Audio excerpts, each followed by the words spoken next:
لا الہ الا اللہ لا الہ الا اللہ توحید-sunnah.com لا الہ الا اس ویب سائٹ پر ملاحظہ فرمائیے ممتاز علماء کرام کی تقاریر، درس قرآن و حدیث، اسلامی کتب کا وسیع ذخیرہ، فرقہ باطلہ سے مناظرے اور بہت کچھ۔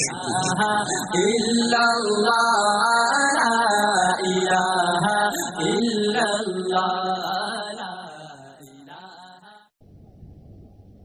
ہمارے بڑے اور میرے بزرگ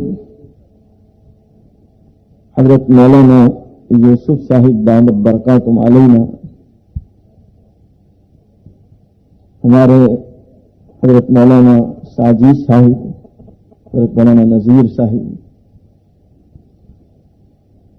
میرے ساتھ آئے ہیں، ہمارے حضرت قاری الیاس صاحب جنہوں نے بہت ہی اچھی آواز میں پیارے رسول صلی اللہ علیہ وسلم کے شہر پر نعت سنائی، ہمارے حضرت مولانا ابراہیم صاحب آمود والے، ہمارے حضرت حافظ عثمان صاحب پگوتھن والے، اور میرے بڑے مشفق مہربان حاجی اسماعیل صاحب برادر جو آپ کے اسی بستی کے رہنے والے ہیں اور بہت بڑی خدمت انجام دے رہے ہیں، ان کے لیے دعا فرمائیں، اللہ تعالیٰ ان کی عمر میں برکت عطا فرمائیں اور اللہ ان کی خدمات کو بے انتہا قبول فرمائے۔ بزرگوں، عزیز نوجوان ساتھیوں اور پردے میں بیٹھ کر سننے والی میری اسلامی مائیں اور بہنیں، آج آپ کی اس بستی میں پہلی مرتبہ ہمارے حضرت مولانا یوسف صاحب اور حضرت مولانا ساجد صاحب کی دعوت پر حاضری ہوئی ہے۔ اللہ تعالیٰ سے دعا فرمائیں، اللہ تعالیٰ اس حاضری کو ہم تمام کے حق میں قبول فرمائیں اور ہم تمام کے اللہ تعالیٰ مغفرت کا ذریعہ بنا دیں۔ ویسے میرے ہمدرس اور میرے رفیق مولانا بارہا مجھے کولونا کے لیے کہا بھی کرتے تھے، اور بھی دوسرے احباب ہیں جیسے ہمارے عنایت بھائی جو ساتھ میں آئے ہیں، انہوں نے بھی کئی مرتبہ کہا کہ مول صاحب کولونا چلو کولونا چلو، لیکن میں بارہا ایک جملہ کہا کرتا ہوں، وقت سے پہلے نہیں، تقدیر سے زیادہ نہیں۔ وقت سے پہلے نہیں، تقدیر سے، جو چیز جس وقت لکھی ہے وہ اس وقت ہونے والی ہے، ملنے والی ہے، اور جو چیز جتنی مقدر میں لکھی ہے اتنی ہی ملنے والی ہے، اس سے زیادہ ملنے والی نہیں۔ ربیع الاول کا مبارک مہینہ چل رہا ہے اور یہ وہ مہینہ ہے جس مہینے میں میرے اور آپ کے پیارے رسول محمد رسول اللہ صلی اللہ علیہ وسلم اس دنیا میں تشریف لائے۔ 12 ربیع الاول، اور وقت کون سا تھا بھائی آنے کا؟ جی رات کو آئے، دوپہر کو آئے، صبح میں آئے؟ جی علماء نہ بولیں، علماء تو بیچارے بھی صحیح ان کا یہ ہے۔ یہ عاشق رسول سے پوچھتا ہوں جو اپنے آپ کو عشاق رسول کہتے ہیں، امتی کو بولنا ہے۔ جس رسول کے امتی ہیں وہ رسول صلی اللہ علیہ وسلم کس وقت دنیا میں تشریف لائے وہ بھی اگر ہم کو پتہ نہ ہو تو پھر یہ عاشقی کیسی ہے؟ بات سمجھ میں آ رہی ہے؟ کس وقت آئے؟ صبح صادق کے وقت، جو سب سے سہانا وقت ہوتا ہے۔ ماشاءاللہ آپ لوگوں کے جواب سے معلوم ہو رہا ہے کہ یہاں کے علماء برابر آپ کے پیچھے لگے ہیں اور محنت کر رہے ہیں۔ اللہ تعالیٰ ان علماء کی عمر میں برکت عطا فرمائے، ان کی خدمات کو اللہ بے انتہا قبول فرمائے۔ آپ صلی اللہ علیہ وسلم اس مہینے میں دنیا میں تشریف لائے، اس لیے عربی زبان میں ربیع کے معنی موسم بہار کے آتے ہیں۔ آپ صلی اللہ علیہ وسلم کا دنیا میں تشریف لانا گویا کہ دنیا میں موسم بہار آ گئی۔ کیا آ گئی بھائی؟ موسم بہار آ گئی۔ عام طور پر اس مہینے میں اللہ کے نبی صلی اللہ علیہ وسلم کے اوصاف جمیلہ اور صفات حمیدہ کو بیان کیا جاتا ہے.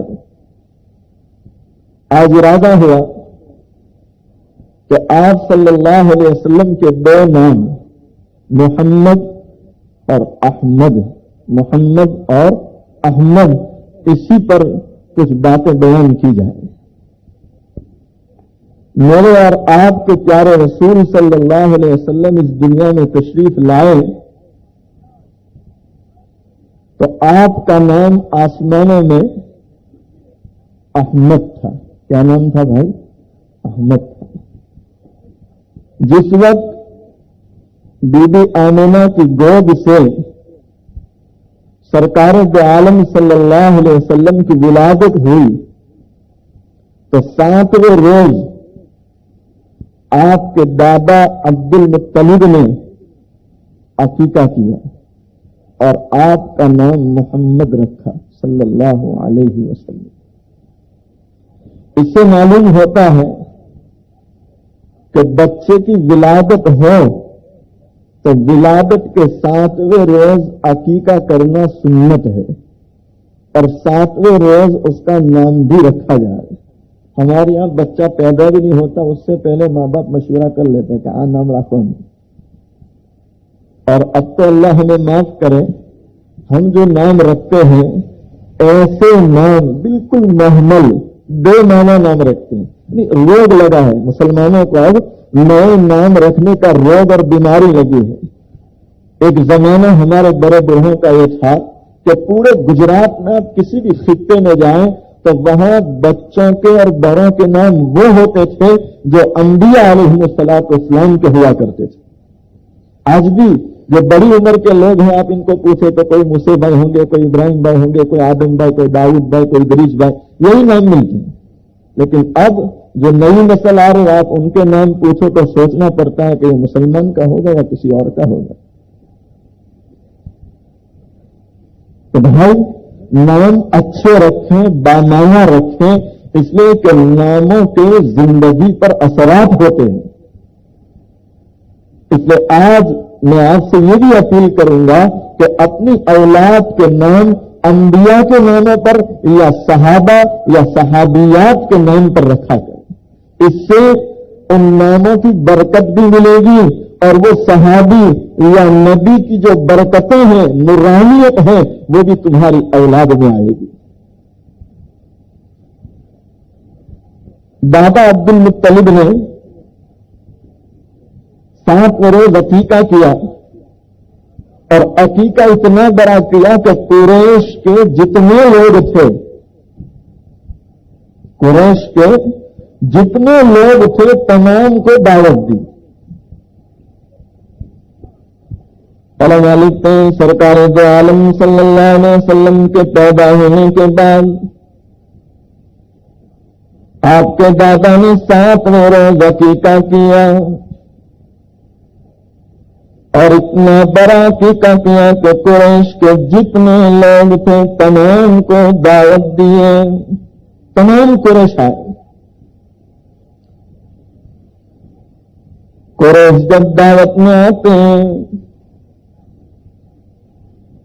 اور دیکھتے ہیں کہ اس نئے مولود کا، اس بچے کا نام محمد رکھا ہے صلی اللہ علیہ وسلم. قریش دعوت میں آئے اور دعوت میں آ کر دیکھا اور معلوم ہوا انہیں کہ اس نئے مولود یعنی اس معصوم بچے کا نام ان کے دادا نے محمد رکھا ہے صلی اللہ علیہ وسلم.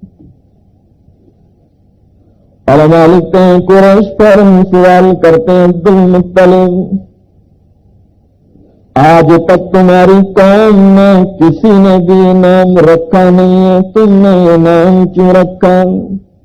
فوراً سوال کیا کہ عبد المطلب ہمیں سمجھ میں نہیں آ رہا کہ آج تک تمہاری قوم میں بہت سارے بچے پیدا ہوئے لیکن کسی نے بھی محمد نام نہیں رکھا ہے. علماء لکھتے ہیں کوئی سوال کریں عبد المطلب بتلائے نا، آج سے پہلے تو کسی نے بھی یہ نام رکھا نہیں ہے، تم نے یہ نام کیوں رکھا؟ آپ کے دادا فوراً جواب دے رہے ہیں، میں نے اس لیے یہ نام رکھا ہے کہ آسمان اور زمین میں جتنی مخلوقات ہیں وہ تمام اس نئے مولود کی حمد و ثنا کریں، تعریف کریں۔ آپ کے دادا کہہ رہے ہیں کہ میں نے اس لیے محمد نام رکھا ہے کہ آسمانوں میں اور زمین میں جتنی مخلوقات ہیں وہ تمام آپ صلی اللہ علیہ وسلم کی تعریف کریں، آپ کی حمد بیان کریں۔ محمد کے معنی ہی ہے تعریف کیا ہوا، کہ جس کی ساری دنیا تعریف کر رہی ہے، ساری مخلوقات تعریف کر رہی ہے، اور کیوں تعریف نہ کرے؟ ایک عاشق نے بھی کہا، سرکار دالوں کا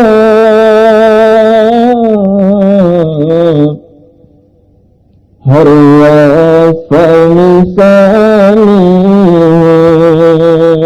سرکار دالوں کا ہر مثالی ہے، صورت بے نورانی ہے، سیرت بے نورانی ہے، صورت بے نورانی ہے، سیرت بے نورانی ہے۔ اور اللہ نے اپنے نبی کو تو ایسا بنایا کہ صرف انسان اور جنات نہیں بلکہ سمندر میں جتنی مخلوقات ہیں وہ تمام بھی آپ صلی اللہ علیہ وسلم کی تعریف کرتے ہیں۔ جہاں جہاں اللہ کی بڑائی ہو رہی ہے، اللہ کے بعد فوراً آپ کے محبوب محمد رسول اللہ صلی اللہ علیہ وسلم کی تعریف ہوتی ہے۔ آپ اذانوں میں بھی دیکھ لیں، جہاں اللہ اکبر کی ندا ہے فوراً بعد میں اشہد ان محمد رسول اللہ صلی اللہ۔ اللہ ہمیں اس نبی پر بار بار درود پڑھنے کی توفیق عطا فرمائے۔ بھائی، درود پڑھنے کے لیے کوئی مستقل وقت نہیں ہے کہ کھڑے ہو تو ہی درود پڑھ سکتے ہیں یا بیٹھے ہو تو ہی درود پڑھ سکتے ہیں۔ ہم تو یہ کہتے ہیں ہر وقت درود پڑھو، بیٹھے ہو تب بھی پڑھو، کھڑے ہو تب بھی پڑھو، سوو تب بھی پڑھو، سو کر اٹھو تب بھی پڑھو، ہر وقت درود پڑھو۔ اور کتنی فضیلت ہے آپ صلی اللہ علیہ وسلم پر درود پڑھنے کی۔ آج بڑا افسوس ہوتا ہے پیارے رسول صلی اللہ علیہ وسلم کا نام مبارک آتا ہے لیکن ہمیں زبان کو حرکت دینے کی توفیق نہیں ہوتی۔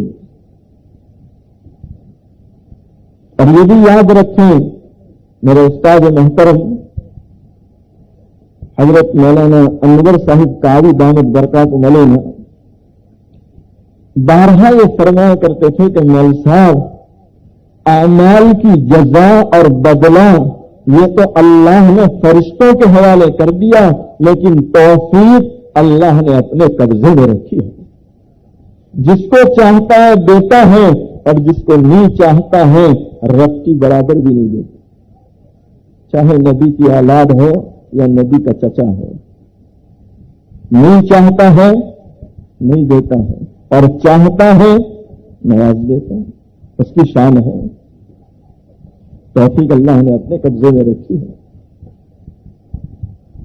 جیسے حضرت تھانوی علیہ الرحمن نے ایک مثال دی، پہلے زمانے میں نواب ہوا کرتے تھے اور نوابوں کو عادت ہوتی تھی خود تو گھوڑے پر سوار ہیں اور خادم سے کہتے ہیں بھائی تم آگے دوڑو، ہم گھوڑا لے کے پیچھے آ رہے ہیں، تاکہ پتہ چلے کہ نواب صاحب جا رہے ہیں۔ جتنے نماز پڑھنے والے تھے سب نکل گئے لیکن غلام جوان اندر بیٹھے ہیں، وہ باہر نکلنے کا نام نہیں لے رہے، اور ادھر نواب صاحب بیچارے گھوڑے پر بیٹھے بیٹھے انتظار کر رہے ہیں کہ اس کو کیا ہو گیا، کب سے گیا نکلتا ہی نہیں۔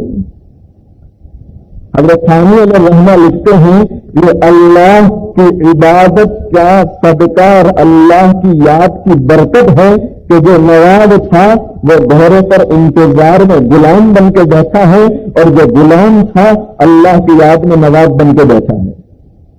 یہ اللہ کی یاد کی برکت ہے۔ اس لیے اللہ خود فرماتے ہیں اے بندے تو میرا ہو جا ساری دنیا کو تیرے قدموں میں ڈال دوں گا. یہ دنیا کی کیا حیثیت ہے. لیکن آج کا انسان پریشان اس لیے ہے کہ جتنا اللہ کے سامنے جھکنا چاہیے اتنا اللہ کے سامنے نہیں جھکتا, دنیا والوں کے سامنے جھک رہا ہے. تو اللہ بھی جھکا رہے کب جھکتا رہے. تجھے جب یہ لگتا ہے کہ یہاں سے ملتا ہے تو وہیں سے لیتا رہے. اللہ کی ایک شان. بہت دیر کے بعد غلام باہر آتا ہے تو نواب نے غصے میں آ کر کہا ابے کتنی دیر ہو گئی, کس نے تجھے اندر پکڑ رکھا تھا. تو غلام کہتا ہے حضرت جو طاقت تمہیں اندر میں آنے دے رہی تھی وہ طاقت مجھے باہر نہیں آنے دے رہی تھی. اللہ کی توفیق ہے. اللہ نوازتا ہے جب اللہ کی یاد میں کوئی بیٹھتا ہے. اسی لیے حضرت یوسف علیہ الصلوۃ والسلام کے زمانے میں قحط پڑا. یوسف علیہ الصلوۃ والسلام کے زمانے میں قحط پڑ رہا ہے. کھانے پینے کی کوئی چیز نہیں ہے, لوگ کھانے پینے کے لیے ترس رہے ہیں. لوگ سارے ترس رہے ہیں, کھانے پینے کی کوئی چیز نہیں. واسطہ در واسطہ لوگوں کو پتا چلا کہ مصر کا ایک بادشاہ ہے جس کا نام یوسف ہے, وہ بہت کریم اور شریف بادشاہ ہے اور وہ لوگوں کو غلہ اور اناج تقسیم کر رہا ہے. توحید-سنت.com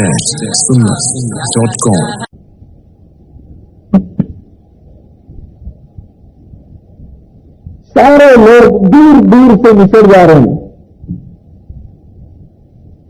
یوسف علیہ السلام کے بھائی جنہوں نے کنویں میں ڈالا ہے وہ خود بھی منگتا بن کے مصر جا رہے ہیں. یہ بھی اللہ کی شان ہے کہ جس کو حسد کی آگ میں مٹانا چاہا اللہ نے اسے وقت کا بادشاہ بنایا ہے, اور جو ایک وقت میں عزت شان شوکت رکھتے تھے حسد کی بیماری کی بنیاد پر آج بھکاری بن کے جا رہے ہیں. اللہ کی شان ہے. جس کو چاہتا ہے اوپر لے جاتا ہے, جس کو چاہتا ہے نیچے اتارتا ہے. اللہ کی شان ہے. وَتُعِزُّ مَن تَشَاءُ وَتُذِلُّ مَن تَشَاءُ. وہ جسے چاہتا ہے عزت دیتا ہے, جسے چاہتا ہے ذلیل کرتا ہے.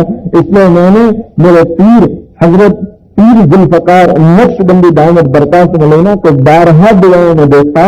حضرت ہمیشہ دعا مانگتے تھے اے اللہ عزت کے خزانے تیرے پاس ہیں, اے اللہ تیرے خزانے سے عزت عطا کر. لوگوں سے ہم عزت کا مطالبہ نہ کریں, اللہ سے کریں. وہ دے گا تو دنیا خود بخود عزت کرے گی, اور وہ اگر باندھ کر رکھ دے عزت تو دنیا والے کچھ نہیں دے سکتے.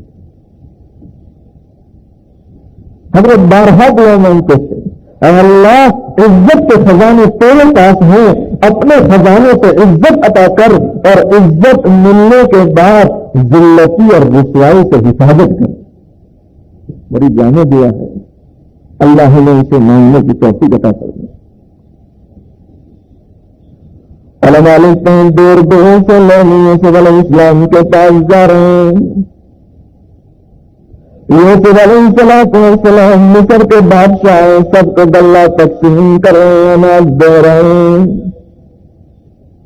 اسی دوران ایک نوجوان آ رہا ہے جس کو یوسف غلہ دے رہے ہیں. جہاں غلہ ملتا ہے نوجوان اس طرف جا کر ٹھہرتا ہے, پھر دور سے یوسف کے قریب آ رہا ہے. جیسے ہم لوگ سرکاری دکان پہ جاتے ہیں کیروسین لینے جاتے ہیں کہ نہیں بھائی, کچھ لوگوں کا آپ دیکھیں گے کیروسین مل جاتا ہے پھر بھی ایک طرف جا کے ٹھہرتے ہیں, تو انتظار میں ہوتے ہیں کہ موقع مل جائے تو صاحب کو سمجھائیں اور تھوڑا لے لیں. یہ نوجوان غلہ مل چکا ہے, ملنے کے بعد پھر ایک طرف ٹھہرتا ہے, کھڑا رہتا ہے. جہاں موقع ملا یوسف علیہ السلام کے قریب جا کر کہتا ہے اے یوسف مجھے آپ سے کچھ بات کرنی ہے. قوم کا ایک غریب نوجوان جس کی کوئی حیثیت نہیں، وقت کے بادشاہ کو کہہ رہا ہے کہ مجھے آپ سے کچھ بات کرنی ہے، تو یوسف علیہ السلام فوراً کہتے ہیں ہاں ہاں کیوں نہیں، چلو میں آ رہا ہوں۔ اور یوسف آئے اور آئے ہی نہیں بلکہ اپنا کان جھکا دیا، اپنے آپ کو جھکایا اور اس کے منہ کے قریب کان لے گئے اور کہا بھائی کیا کہنا ہے کان میں کہو۔ میں بہت کہتا ہوں ہمارے لوگوں کو جب اللہ دے دیتے ہیں تو پچھلی زندگی بھول جاتے ہیں، یاد نہیں رکھتے۔ اور پیارے رسول صلی اللہ علیہ وسلم نے فرمایا کہ جب اللہ تمہیں عزت کی چوٹی پر بٹھائے، اللہ تمہیں نوازے تو پچھلی زندگی کو یاد کیا کرو تاکہ گمراہ نہ ہو جاؤ۔ یوسف وقت کے بادشاہ ہیں، اللہ نے بہت نوازا ہے، لیکن اس کے باوجود وہ زندگی بھولے نہیں کہ ایک مدت کنویں میں گزاری ہے اور ایک مدت جیل خانے میں بھی گزاری ہے۔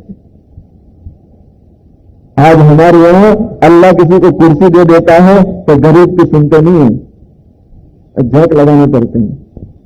لوگ کہتے ہیں کہ آپ تو فائد نہیں سال بولتے ہیں کہ جان پہچان مجھے نہیں ہوگا، اور سب سے بڑی جان پہچان اسماعیل کا کوئی جھنک نہ ہو یہ ہو تو سب ہو جاتا ہے۔ یہ آج کے مسلمان کی حالت ہے، کرسی پر بیٹھنے کے بعد اللہ ہمیں سچا اور پکا مسلمان بنائے، اور اسلام میں جس طرح چلنے کی ہمیں تاکید و تعلیم دی ہے اللہ اس طرح ہمیں چلنے کی توفیق عطا فرمائے۔ یوسف وقت کے بہت بڑے بادشاہ ہیں، اس کے باوجود کان جھکا رہے ہیں۔ وہ نوجوان کہہ رہا ہے اے یوسف مجھے پہچانتے ہو؟ یوسف علیہ السلام نے کہا نہیں۔ کہا یوسف میں وہ بچہ ہوں، شاید تمہیں یاد ہوگا ایک زمانے میں زلیخا نے تم پر الزام ڈالا تھا اور اس وقت ایک معصوم بچے نے تمہاری پاکی بیان کی تھی کہ یوسف بے قصور ہے، اور یوسف وہ معصوم بچہ نہیں ہے۔ یوسف علیہ السلام بس سنتے ہیں، سینے سے لگا لیتے ہیں اور اتنے خوش ہوتے ہیں کہ جتنی ان کی طاقت تھی اتنا گلہ دے دیا دستور کے خلاف۔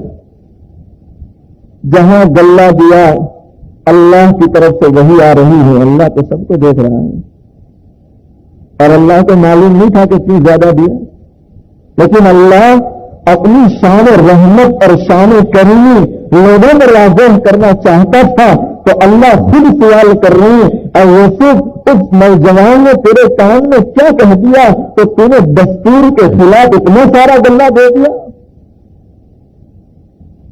تو یوسف علیہ السلام عرض کرتے ہیں باری تعالیٰ اس نے مجھے کہا کہ میں وہ معصوم بچہ ہوں جس نے تیری طاقت بیان کی تھی، میں خوش ہو گیا، جتنی میری طاقت تھی اتنا دے دیا۔ اللہ تعالیٰ فرماتے ہیں اے یوسف ایک بندے نے تیری طاقت بیان کی، تو نے اتنا دیا جتنا تیری طاقت تھی۔ اے یوسف کل میدان محشر قائم ہوگا، گنہگار اپنے گناہوں کے بقدر پسینے میں ڈوبے ہوئے ہوں گے۔ اے یوسف اس وقت میں میرے ان بندوں کو جو میری یاد میں جمع ہوا کرتے تھے اور میرے نام پر جمع ہوتے تھے، میری یاد کرتے تھے، میری طاقت بیان کرتے تھے، اے یوسف میں ان کو اتنا دوں گا جتنی کہ میری طاقت ہے۔ اللہ میدان محشر میں دیں گے انشاءاللہ۔ تو توفیق اللہ نے کہاں رکھی ہے بھائی؟ اپنے پاس رکھی ہے۔ اللہ نے اس محمد رسول اللہ صلی اللہ علیہ وسلم پر بار بار درود پڑھنے کی توفیق عطا فرمائے، اور کتنی فضیلت ہے اس کی۔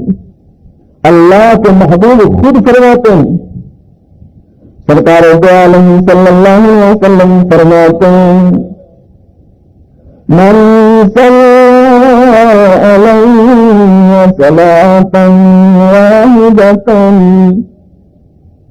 صلی اللہ علیہ عشر صلوات۔ سرکار دو عالم صلی اللہ علیہ وسلم فرماتے ہیں جب کوئی مجھ پر ایک مرتبہ درود پڑھتا ہے، آپ فرماتے ہیں جب کوئی مجھ پر ایک مرتبہ درود پڑھتا ہے اللہ اس پر 10 رحمتیں نازل فرماتے ہیں۔ من صلی علیہ صلاة واحدة صلی اللہ علیہ عشر صلوات۔ وحطت عنه 10 خطوات ورفعت له 10 درجات. اللہ کے نبی صلی اللہ علیہ وسلم فرماتے ہیں جب کوئی مجھ پر 1 مرتبہ درود پڑھتا ہے اللہ 10 رحمتیں نازل فرماتے ہیں، اللہ 10 گناہوں کو معاف کرتے ہیں اور اللہ جنت میں 10 درجات بلند فرماتے ہیں. کتنی بڑی فضیلت کہ بندہ 1 مرتبہ درود پڑھتا ہے تو اللہ 10 درجات بلند فرماتے ہیں، 10 گناہوں کو معاف کرتے ہیں اور 10 نیکیاں اللہ لکھتے ہیں. کتنا آسان ہے. انسان چلتے پھرتے اگر درود پڑھتا رہے تو کتنا اجر و ثواب ہے. اور بھئی زیادہ نہیں تو کم سے کم ہمارے مشاہد بتلاتے ہیں کہ صبح میں 100 مرتبہ اور شام کو 100 مرتبہ پڑھ لو. پیارے رسول صلی اللہ علیہ وسلم کا حق ہے ہم پر. اور اتنا نہیں، ہمارے بزرگوں نے فرمایا کہ جب کوئی انسان اللہ کے رسول صلی اللہ علیہ وسلم پر درود پڑھتا ہے تو اس کے نام کے ساتھ وہ درود اللہ کے رسول صلی اللہ علیہ وسلم تک پہنچایا جاتا ہے کہ اللہ کے نبی یہ تمہارا فلاں امتی ہے جو فلاں ضلع کے فلاں گاؤں میں مثلا ضلع بھروچ کے کولینا گاؤں میں رہتا ہے اور اس نے تمہیں اس وقت یاد کیا ہے، یہ اس کا تحفہ تم تک ہم پہنچا رہے سیدھے قبر اکثر میں جا رہے. اور اتنا نہیں، ایک اور حدیث میں کہا آپ صلی اللہ علیہ وسلم نے فرمایا کہ جو شخص جتنا زیادہ مجھ پر درود پڑے گا اتنا ہی کل قیامت کے دن مجھ سے قریب ہوگا. سرکار دو عالم صلی اللہ علیہ وسلم فرماتے ہیں اعلم فی دنیا اکثر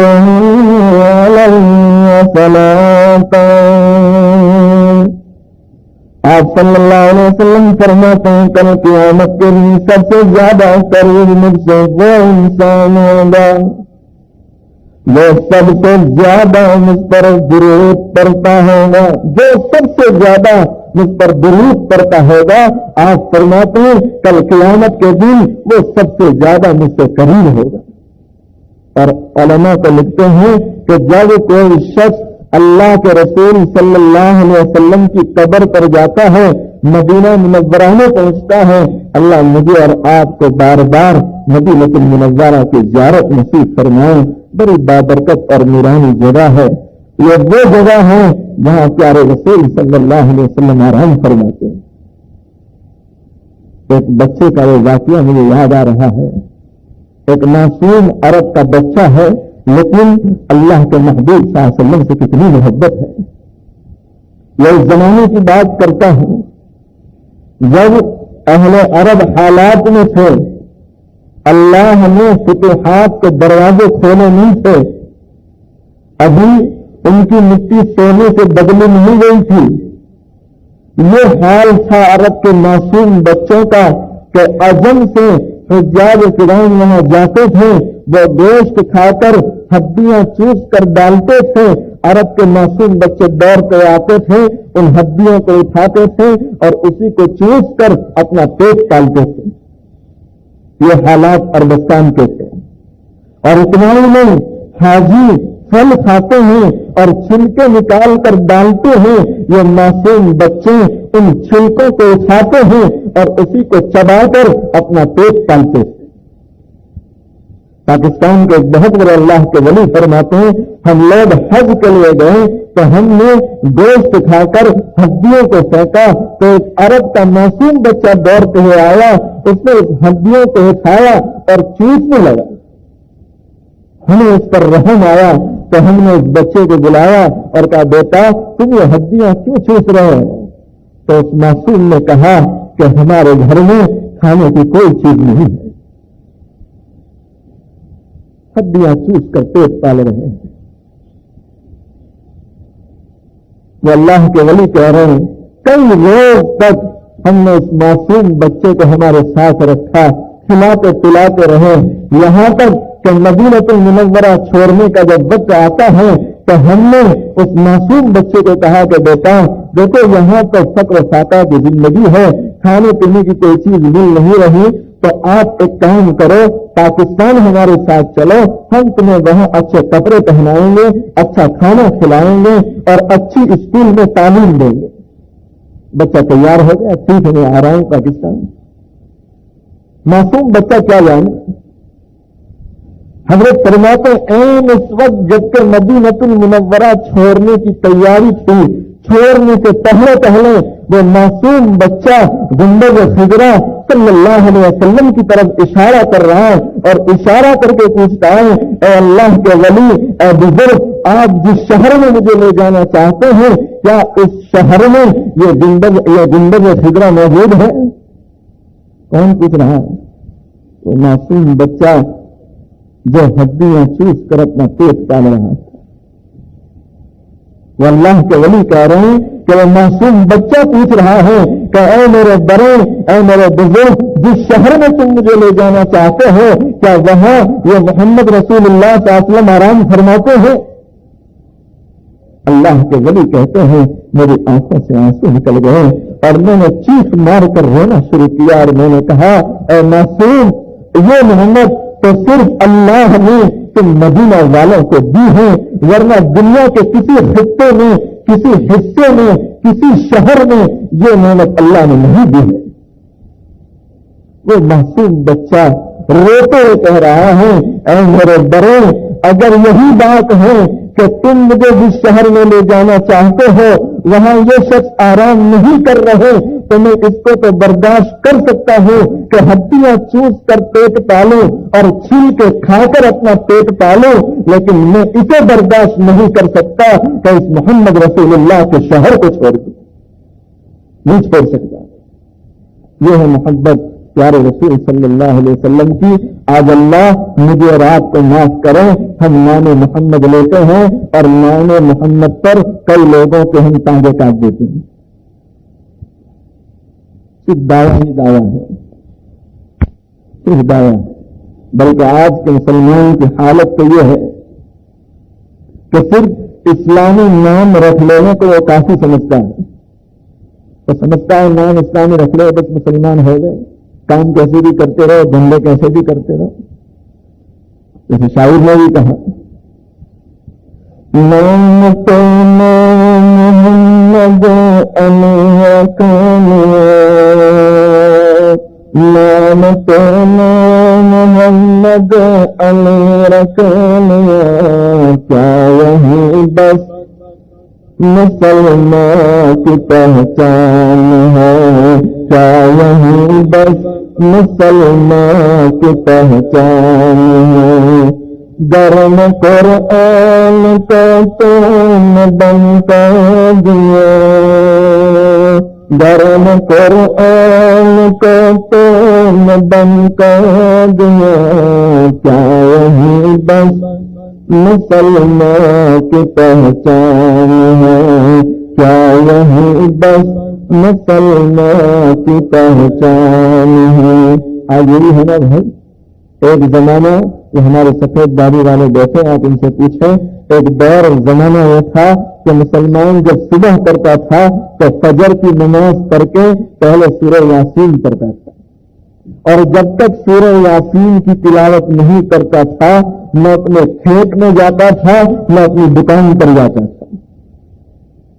میرے بھائیوں، سورہ یاسین پڑھنے کا معمول بناؤ، بہت ساری بیماریوں کا علاج ہو جائے گا انشاءاللہ۔ آیت الکرسی کتنی فضیلت ہے کہ جس گھر میں آیت الکرسی پڑھی جاتی ہے اس گھر میں جتنے اثرات ہوتے ہیں وہ سب ختم ہو جاتے ہیں۔ آج آتے ہیں بہت سارے لوگ جاتے ہیں ادھر ادھر پھر آ کر کہتے ہیں کہ مول صاحب کسی کہ تمہارا گھر میں بہت جینا اثرات ہے، لاتے ہیں کہ نہیں؟ تو کتنے پرانے بھائی باپو کے پیدا ہونے سے پہلے کے ہیں۔ قرآن آپ پڑھیے، قرآن میں ہر بیماری کا علاج ہے۔ اللہ ہم مسلمانوں کو معاف کر دیں کہ ہم نے قرآن کے ہوتے ہوئے قرآن کو چھوڑ کر اور گھروں کے پاس جا کے علاج کر دیں۔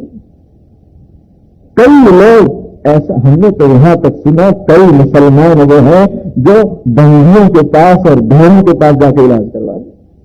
تو کیا تمہیں قرآن پر اتنا یقین نہیں؟ قرآن میں کون سی چیز ہے جو اللہ نے بیان نہیں کی؟ آج ہمیں نظر نہیں آتا. اس کا مطلب یہ ہے کہ ہماری آنکھوں میں موتیاں بن ہے, گناہوں کا موتیا لگا ہے. موتیا تو جانتے ہیں کہ نہیں؟ موتی جب آنکھ میں ہوتا ہے تو آپریشن نہیں کرتا, وہاں تک صاف نظر نہیں آتا, آپریشن کرنا پڑتا ہے تب جا کے صاف نظر آتا ہے. آج ہماری آنکھوں میں گناہوں کا موتیا لگا ہے, جس کی وجہ سے ہمیں یہ نورانیت اور برکتیں نظر نہیں آ رہی. آگے اور شاعر کہہ رہا ہے, دیکھ اکبر تمہیں کا غازی بنے, تجھ تو افسوس تو نمازی بنے. دیکھ اکبر تمہیں کا غازی بنے, تجھ تو افسوس تو نمازی بنے. شاعر کہہ رہا ہے, اے مسلمان, جس اکبر الہ آبادی پر تو سفر کر رہا ہے, اس بادشاہ کا تو یہ عالم تھا کہ دشمنوں کے مقابلے میں جہاد کر رہا تھا, میدان کا غازی تھا, لیکن پھر مسلمان پر افسوس ہے کہ تو نمازی تک نہیں ہے. آج ہماری مسجدیں دیکھیں, کتنی عالیشان مسجدیں ہم بنا رہے ہیں, لیکن یہ مسجدیں ویران نظر آ رہی ہے, کوئی نمازی نہیں. 2 صف 3 صف, جمعہ میں 3 صف ہوتی ہے, جمعہ کے دن بھول جائے. جمعہ کے دن تو شاید یہ ایسا سوچتے ہوں گے کہ کوئی صاحب اختیار آ گئے تو جن کو آپ بات کریں کہ مسجد تھوڑی وسیع کریں. بہت لوگ آتے ہیں. جمعہ میں یہی ہوتا ہے کہ کیا ہم لوگ جمعہ کے دن مسلمان ہوتے ہیں؟ کولانا والے برا مت لگانا. آپ سوچیں گے کہ پہلے دن آئے ہیں اور مسلمان ہونے کی بات کریں. تو جمعہ کے دن صرف اسلام آتا ہے, اور محمد صلی اللہ علیہ وسلم کی محبت صرف جمعہ کے دن آتی ہے. جی جمعت تو نہیں ہے.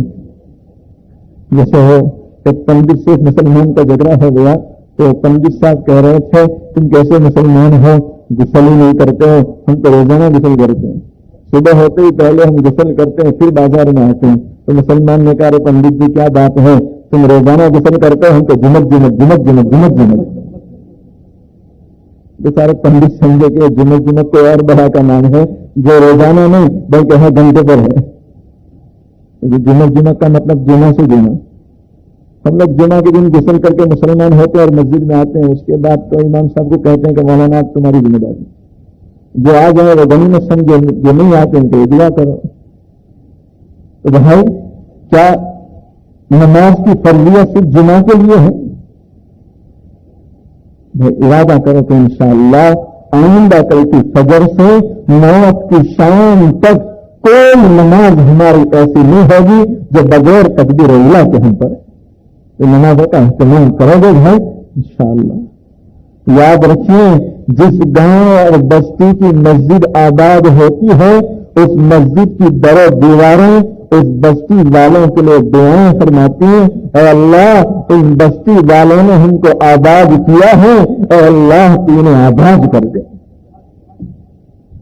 اور جب بستی والے ویران کرتے ہیں, سرکار دو عالم صلی اللہ علیہ وسلم فرماتے ہیں, جب گاؤں والے بستی والے مسجدوں کو ویران کرتے ہیں, برباد کرتے ہیں, نماز پڑھتے نہیں ہیں, یہ مسجد کی در و دیوار رات کی تنہائی میں اللہ کے سامنے رو رو کر دعائیں کرتی ہے. مسجد کی در و دیوار رات کی تنہائی میں رو رو کر دعا کرتی, اللہ انہوں نے ہمیں ویران کیا ہے, تو بھی انہیں ویران کر دے. کون دعا مانگتا ہے؟ اور وہ قبول ہوگی کہ نہیں ہوگی؟ تو تمہاری جلدی قبول ہوگی, ہماری بھی قبول ہوگی, لیکن کب؟ جبکہ ہم اس کے سامنے رو دھو کر مانگنے والے ہیں. مسجد کی در و دیواریں دعائیں کرتی, اللہ ان گاؤں والوں نے ہم کو ویران کیا ہے, اے اللہ تو انہیں ویران کرتے. اللہ اس کی دعا کو قبول کرتے ہیں. اس لیے میرے بھائیوں, اگر ہم چاہتے ہیں کہ ہماری زندگیوں میں برکت آئے, ہماری زندگی میں سر سبیت سادگی آئے اور ہماری عمروں میں برکت ہو, روزی میں برکت ہو, تو ہمارے لیے ضروری ہے کہ ہم گاؤں کی مسجد کو آباد کریں. یہ جتنی آباد ہوگی ہماری بستی اتنی ہی آباد ہوگی انشاءاللہ. دیکھ اکبر میدان کا غازی بنا، تجھ پہ افسوس تو نمازی بنا، دیکھ اکبر میدان کا غازی بنا، تجھ پہ افسوس تو نمازی بنا، صرف تو دولتا شو کا عادی بنا، صرف تو دولتا شو کا عادی بنا، کیا یہی بس مسلمان کی پہچان ہے، کیا یہی بس مسلمان کی پہچان ہے۔ اللہ تعالی ہمیں سچا اور پکا مسلمان بن کر رہنے کی توفیق عطا فرمائے۔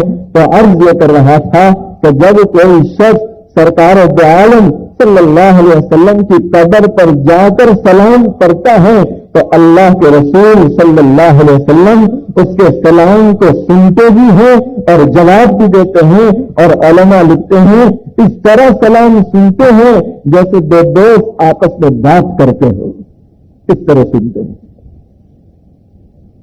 آج ہم لوگ قبروں پر جاتے ہیں، لیکن افسوس یہ ہوتا ہے کہ قبر پر جانے کا ہم کو طریقہ بھی معلوم نہیں ہے۔ ولیوں کی قبر پر جائیں کوئی منع نہیں کرتا، اللہ ان ولیوں کی قبروں پر کروڑ رحمتیں نازل فرمائے۔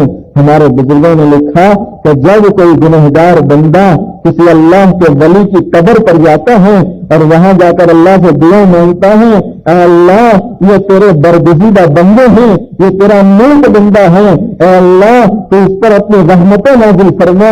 اللہ فرماتے ہیں اے میرے گنہگار بندے، تو گنہگار ہونے کے باوجود میرے نیک بندے کے لیے رحمت کی دعا مانگتا ہے تو میں اپنی دریا رحمت سے اس گنہگار کو کیسے محروم کر سکتا ہوں۔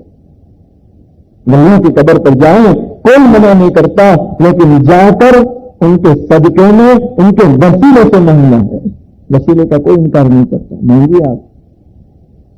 حضرت پیر ذوالفقار نقشبندی دامت برکاتہ علیہ نے تو قبر پر جانے کا طریقہ بھی بتلایا کہ جب آپ کسی ولی کی قبر پر جائیں یا اپنے مرحوم رشتہ دار کی قبر پر جائیں تو پیروں کی جانب سے جائیں۔ کہاں سے جائے بھائی؟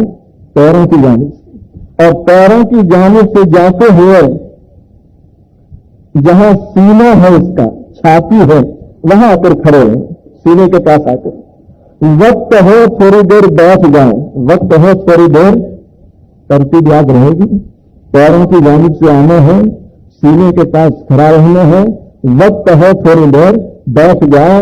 حضرت فرماتے ہیں کہ جب کوئی صاحب قبر کے پاس آ کر بیٹھتا ہے تو قبر والوں کو اس طرح سکون ملتا ہے جیسے دو دوست ملنے پر سکون ملتا ہے۔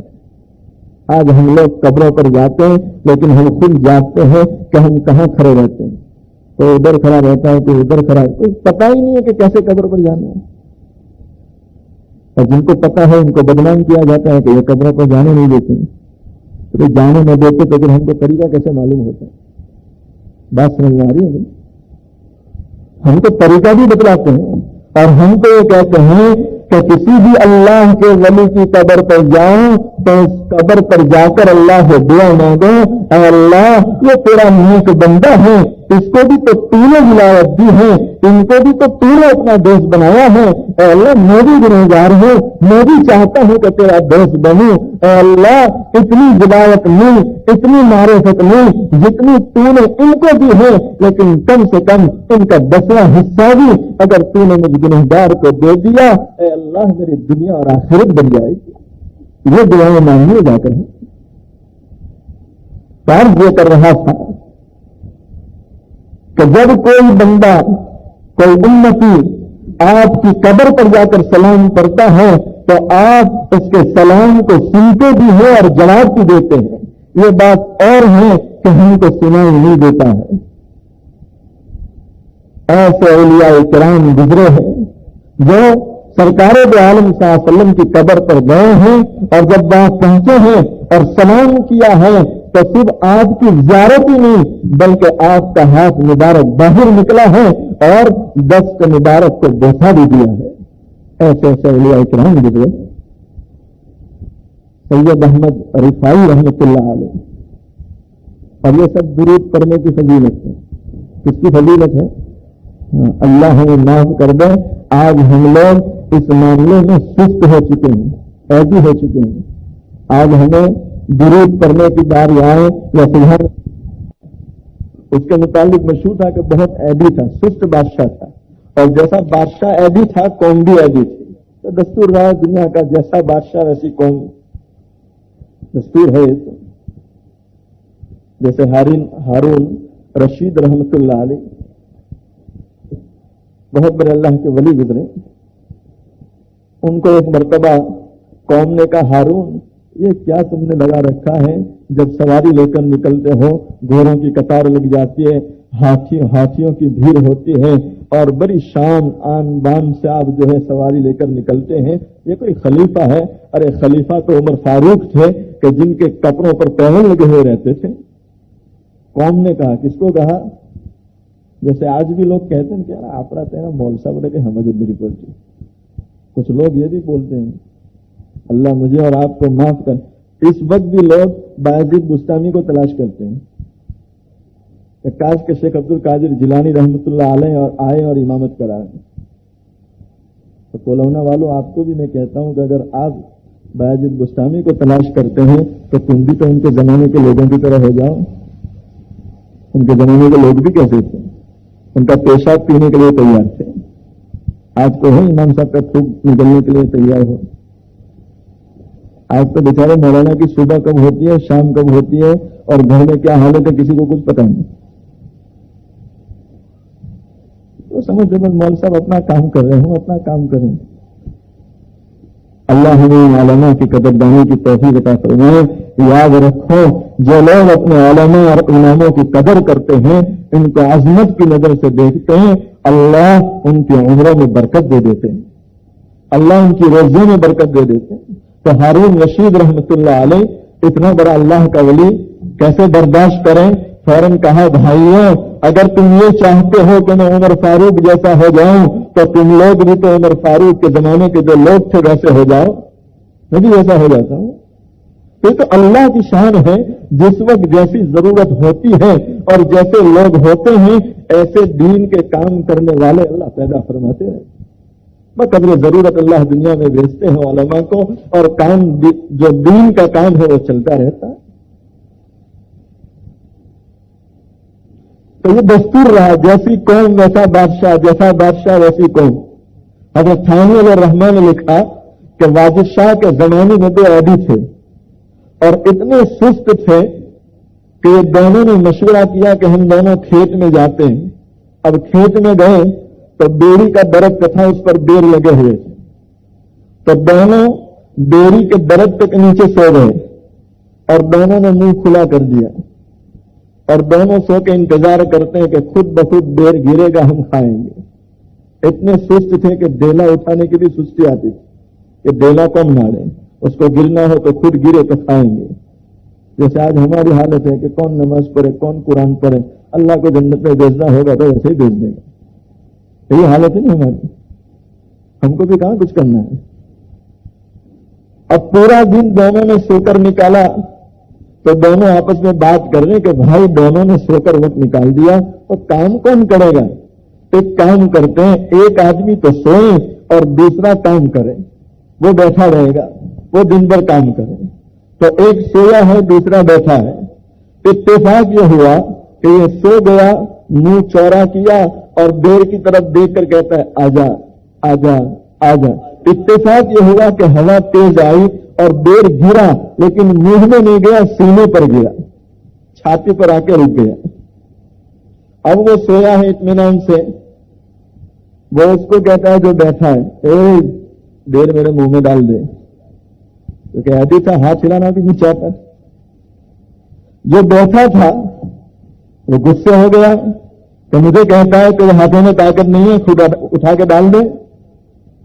اتفاق یہ ہوا کہ اتنے میں ایک گھوڑے سوار وہاں سے جا رہا تھا. تو وہ جو سویا ہوا تھا اس نے اسی حالت میں گھوڑے سوار کو آواز دی، او بھائی قریب آؤ اور ہماری پریشانی دور کر دو۔ وہ قریب آیا، اس نے پوچھا بھائی کیا پریشانی ہے؟ تو یہ کہہ رہا ہے آپ پہلے گھوڑے سے نیچے اترو اور نیچے اتر کر یہ بیر جو میرے سینے پر پڑا ہے میرے منہ میں ڈال دو۔ اس کو تو بہت غصہ ہے، اس نے کہا بے وقوفو تم کو شرم نہیں آتی ہے؟ اتنے دور سے مجھے بلایا اور یہ تیرے پاس بیٹھا، وہ کیا کر رہا ہے؟ اس کو بھی یہ نہیں توفیق ہوتی کہ بیر منہ میں ڈال دے؟ جہاں اس کا نام خبردار میرا تو نام لینا ہی مت۔ تو گھوڑے سوار نے کہا بھائی کیا ہے؟ سارے خان صاحب ہے کیا ہے؟ بھائی کیا ہے؟ تو وہ کہہ رہا ہے بات اصل میں یہ ہے کہ آج میں بیٹھا ہوں یہ سویا ہے، کل میں سویا تھا یہ بیٹھا تھا، اتنے میں ایک کتا آیا، کتے نے آ کر میرا منہ سونگا اور منہ سونگنے کے بعد ٹانگ اونچی کر کے میرے منہ میں پیشاب کیا، پھر بھی یہ بیٹھا رہا اور اس نے کتے کو ہانکا نہیں، تو آج میں اس کے منہ میں بیر کیوں ڈالوں؟ یہ ہڈیوں کی حالت ہوتی ہے۔ کتا منہ میں پیشاب کر رہا پھر بھی خود نہیں بھگا رہا، اس پر بھروسہ رکھتے ہوئے کہ وہ بھگا رہے۔ تو آج ہم دین کے معاملے میں سست ہو چکے ہیں، ہمیں سستی آتی ہے اعمال کرتے ہوئے، احکامات پورا کرنے میں سستی آ رہی ہے۔ اس لیے آپ دیکھو فجر کی نماز کا کیا حال ہے، اکثر لوگ وہ ہیں جن کی نماز مسجد میں نہیں ہوتی، بستر والی میں ہوتی ہے فجر کی نماز۔ امام صاحب کا بھی پوچھوں گا تو آپ کا ریکارڈ بھی بتلا دیں گے کہ کتنے آتے ہیں، خیر آپ کو رسوا نہیں کرتا، نہیں پوچھوں گا بھائی، آپ فکر مت کریں، مجھے معلوم ہے، میں نے عشاء میں دیکھ لیا، عشاء سے میں نے انداز نکال لیا کہ فجر میں کتنے آتے ہوں گے۔ اللہ آپ کو سلامت رکھے اور اللہ آپ کو ان مساجد کو آباد کرنے کی توفیق عطا فرمائے۔ تو عرض یہ کر رہا تھا کہ شیخ احمد رفاعی رحمۃ اللہ علیہ جو رفاعیہ سلسلے کے بہت بڑے اللہ کے ولی ہیں، آج بھی گجرات میں رفاعیہ سلسلے کی خانقاہیں موجود ہے، آج بھی خانقاہیں ہیں گجرات میں۔ شیخ احمد رفاعی رحمۃ اللہ علیہ پیارے رسول صلی اللہ علیہ وسلم کی قبر پر جب گئے تو جاتے ہی شکایت کی، اے اللہ کے رسول صلی اللہ علیہ وسلم، آج تک تو دور رہتے تھے اور دور سے سلام پڑھتے تھے، آج تو آپ کی قبر پر آیا ہوں، اے اللہ کے محبوب، اگر آج بھی آپ کی زیارت نہ ہو اور آپ سے مسافہ نہ ہو تو دوری اور حضوری میں فرق کیا ہے؟ یہ قبر پہ آ کے شکایت کر رہے ہیں۔ شیخ عبد القادر جیلانی محبوب سبحانی، جن کی چال مستانی، جن کا چہرہ نورانی، جن کے سینے میں آیات قرآنی، وہ بھی وہاں موجود تھے شیخ احمد کے ساتھ۔ حضرت فرماتے ہیں جہاں شیخ احمد رفاعی رحمۃ اللہ علیہ شکایت کرتے ہیں، آپ صلی اللہ علیہ وسلم کی قبر اطہر پھٹتی ہے اور اس میں سے آپ صلی اللہ علیہ وسلم اپنا دست مبارک باہر نکالتے ہیں مسافہ کرنے کے لیے، جہاں آپ کا ہاتھ نکلتا ہے شیخ احمد رفاعی رحمۃ اللہ علیہ دوڑتے ہوئے آپ کے ہاتھ کو پکڑ لیتے ہیں، بوسہ دیتے ہیں اور چیخ نکل پڑتی ہے۔ شیخ عبد القادر جیلانی علیہ رحمہ فرماتے ہیں کہ وہاں ہزاروں لوگ موجود تھے، ہزاروں لوگوں نے دیکھا کہ شیخ احمد آپ صلی اللہ علیہ وسلم کے ہاتھ کو بوسہ دے رہے ہیں۔ یہ ہمارے اولیاء کرام تھے جن کا مقام یہ تھا کہ پیارے رسول صلی اللہ علیہ وسلم اپنا ہاتھ باہر نکالتے تھے۔ شیخ عبد القادر جیلانی علیہ رحمہ جب آپ کی قبر پر گئے ہیں اور سلام پڑا، آپ صلی اللہ علیہ وسلم کی زیارت ہوئی اور زیارت ہوتی آپ صلی اللہ علیہ وسلم نے فرمایا عبد القادر نکاح نہیں پڑھتے، قبر سے گزرے۔ شیخ عبد القادر جیلانی علیہ رحمہ نے کہا یا رسول اللہ صلی اللہ علیہ وسلم نکاح تو نہیں پڑھا؟ کہا عبد القادر وطن جاؤ، پہلے نکاح کرو اور نکاح کرنے کے بعد میری قبر پر آؤ۔ یہ اللہ کے ولی تھے اور یہ اولیاء کرام تھے جن کو نکاح کا پیغام دونوں جہاں کا سردار محمد رسول اللہ صلی اللہ علیہ وسلم قبر میں سے دیتے تھے۔ جب گھر پہنچے اپنی ماں سے کہا ماں جلدی سے کوئی لڑکی کی تلاش کرو، مجھے شادی کرنی ہے، تو لوگوں نے کہا عبد القادر کیا ہو گیا؟ آج تک تو ہم اچھی اچھی لڑکیاں بتلاتے تھے، تم انکار کرتے تھے، اب جو مدینہ سے آئے ہو تو ایک ہی رت لگائی رکھی ہے کہ نکاح کرا دو۔ تو فرماتے ہیں کیوں میں نکاح نہ کروں کہ دونوں جہاں کا سردار محمد رسول اللہ صلی اللہ علیہ وسلم مجھے قبر سے فرما رہے ہیں کہ عبد القادر پہلے نکاح کرو۔ اس لیے میں نکاح پڑھنے کے لیے آیا ہوں. تو یہ وہ اللہ کے ولی تھے کہ جن کا نکاح بھی دونوں جہاں کے سردار کے اشاروں پر ہوتا تھا صلی اللہ علیہ وسلم.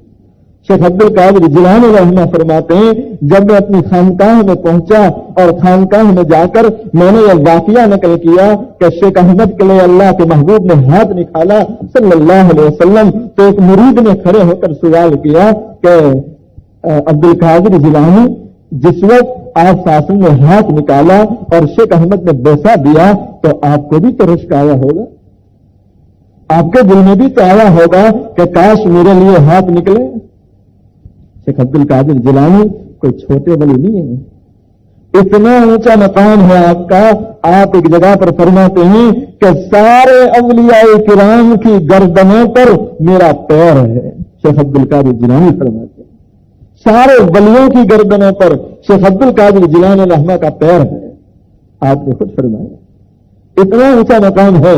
تو مرید نے جب یہ سوال کیا کہ آپ کو بھی تو رشک آیا ہوگا تو آپ فوراً فرماتے ہیں ارے بھائی مجھے رشک کیوں نہ آتا، شیخ احمد یہ وہ اللہ کا ولی ہے جس پر آسمان کے فرشتے بھی رشک کرتے ہیں.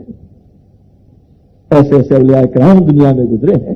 تو عرض یہ کر رہا تھا کہ آپ کے دادا عبد المطلب نے آپ صلی اللہ علیہ وسلم کا نام محمد رکھا. کیا رکھا بھائی؟ محمد رکھا. اور کیوں نام محمد رکھا؟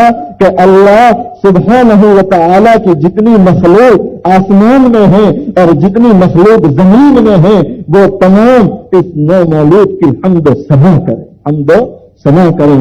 آج کے بیان کو اسی پر ختم کرتے ہیں. اللہ تعالی کہنے سننے سے زیادہ عمل کی توفیق عطا فرمائیں. کیا فائدہ فکر بے شکم سے ہوگا، کیا فائدہ فکر بے شکم سے ہوگا. ہم کیا ہیں جو ہم سے کوئی کام ہوگا؟ جو کچھ ہوا تیرے کرم سے، جو کچھ ہوگا تیرے کرم سے ہوگا. وآخر دعوانا ان الحمد للہ رب العالمین.